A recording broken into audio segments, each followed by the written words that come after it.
Kata motivasi, kalau nggak punya mama jangan menjadi Oke, David.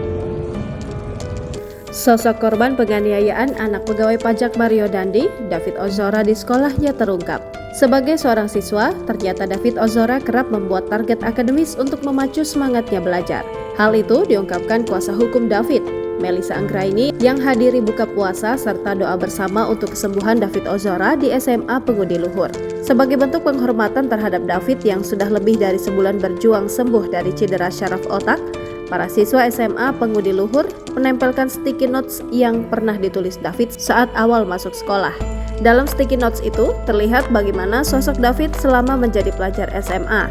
Anak Jonathan Latumahina itu ternyata kerap membuat target nilai akademis untuk memacu semangatnya belajar. Dalam salah satu sticky notes, David berharap bisa dapat nilai 80 dalam salah satu mata pelajaran. Ternyata hal yang membuat semangat David belajar ialah sosok sang ayah, Jonathan Latumahina, yang membesarkan David sebagai orang tua tunggal. Di dalam sticky notes itu bahkan David menyebut bahwa ia tidak akan mengecewakan ayahnya sebagai satu-satunya orang tua yang dimilikinya. Kalau nggak punya mama, nggak boleh kecewain papa, tulis David. Melissa pun sempat tertegun ketika membaca kata motivasi yang dibuat oleh David. Melalui keterangan unggahannya itu, Melissa lalu menyebut bahwa kini anak Jonathan Latumahina itu telah memiliki ibu, yakni ibu sambungnya, Amelia Resulut.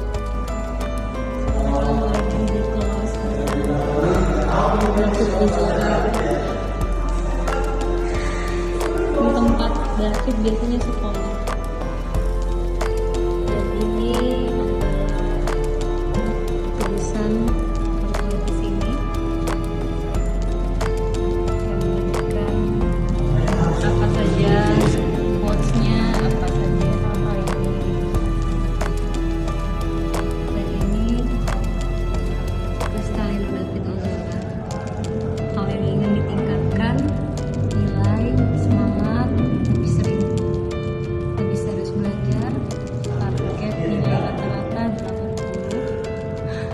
Emang anaknya suka gak ngoyo. Kata motivasi, kalau gak punya mama jangan menjadi.